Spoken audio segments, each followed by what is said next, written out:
পারস্য মালভূমির এই রুক্ষ অনুর্বর প্রান্তর, যেখানে গ্রীষ্মের দিনে মাটি পড়ে আগুনের মতো আর শীতে জমে যায় বরফ, ঠিক এমন এক প্রতিকূল পরিবেশে ফেটে যাওয়া শুষ্ক মাটি ভেদ করে ফুটে ওঠে এক গর্বিত ফুল।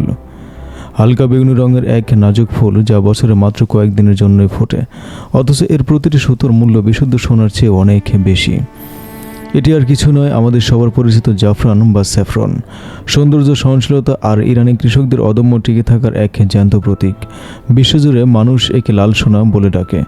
শুধু এর আকাশ ছোঁয়া অর্থনৈতিক মূল্যের জন্য নয়, বরং প্রতিটি লাল রেশমি সুতো সংগ্রহের পেছনের কঠোর পরিশ্রমের কারণেও।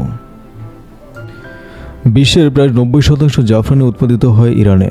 তাই এখানকার মানুষের কাছে এই ফুল কেবল একটি ফসল নয়, এটি তাদের জাতীয় গৌরব, এই শুষ্ক মরুর প্রাণ। এখানকার মানুষ প্রতিকূলতাকে শান্তিতে আর মরুভূমিকে সোনার ফসলে রূপান্তর করতে শিখেছে।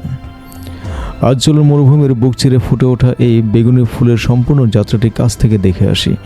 মাটি থেকে কন্দ রোপণ, ফসল সংগ্রহ আর নিখুঁত প্রক্রিয়াজাতকরণ, দক্ষ হাতের স্পর্শ থেকে আধুনিক প্রযুক্তি, এই যাত্রা কেবল একটি মশলার ভবিষ্যতে গড়ে তুলছে না, বরং রক্ষা করছে একটি শতাব্দীর পর শতাব্দী ধরে চলে আসা সাংস্কৃতিক ঐতিহ্য।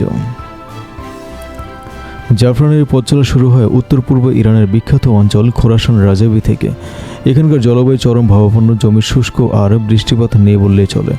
কিন্তু অবাক করার বিষয় হলো, যেখানে অন্য কোনো উদ্ভিদ বাঁচতেই পারে না, সেখানেই জাফরান হাসিমুখে বেড়ে ওঠে।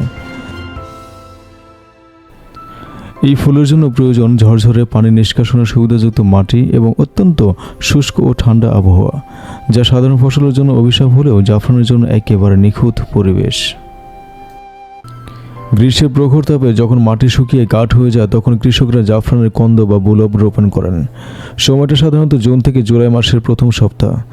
কন্দগুলো মাটি থেকে প্রায় 15 থেকে 20 সেন্টিমিটার গভীরে পুঁতে দেওয়া হয়, আর প্রতিটি সারির দূরত্ব রাখা হয় 25 থেকে 30 সেন্টিমিটার।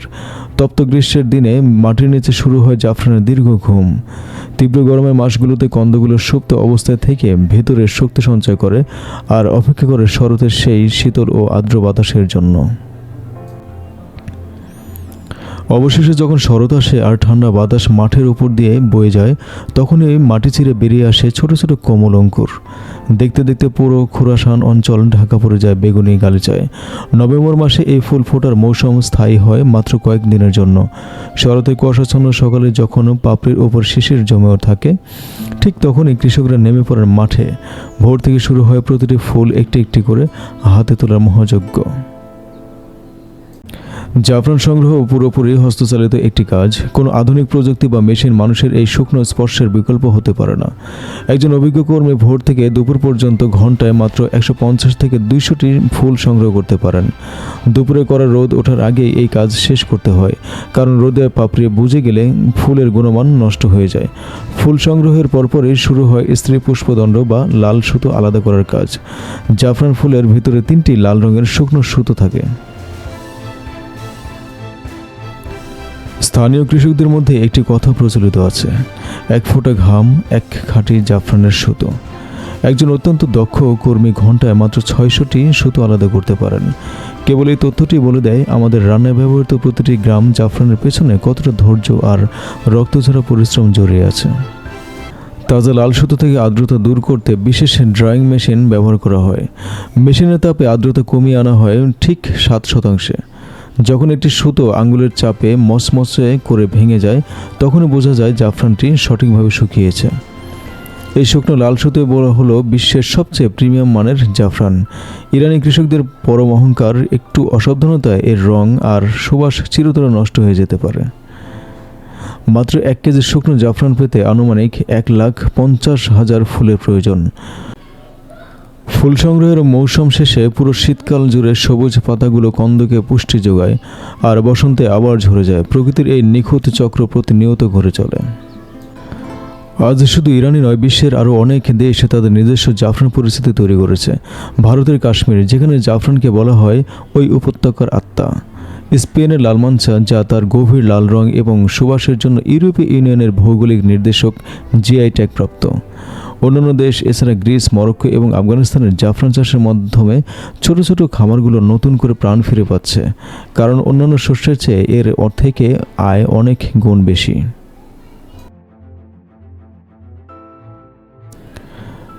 আধুনিক প্রযুক্তি এখন জাফরান চাষে এনেছে নতুন জোয়ার।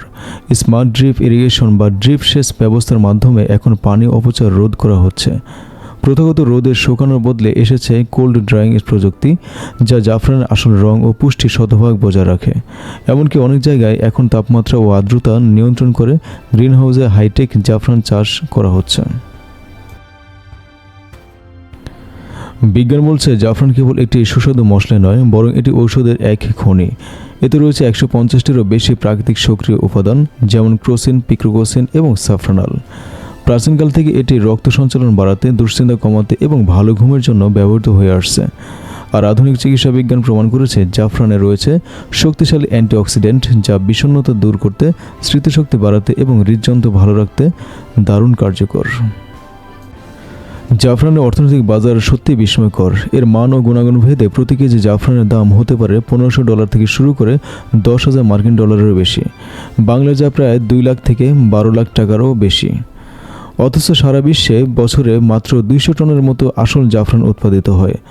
রাজকীয় খাবার, দামি প্রসাধনী এবং জীবন রক্ষাকারী ঔষধ শিল্পে এর চাহিদা প্রতিদিন বাড়ছে।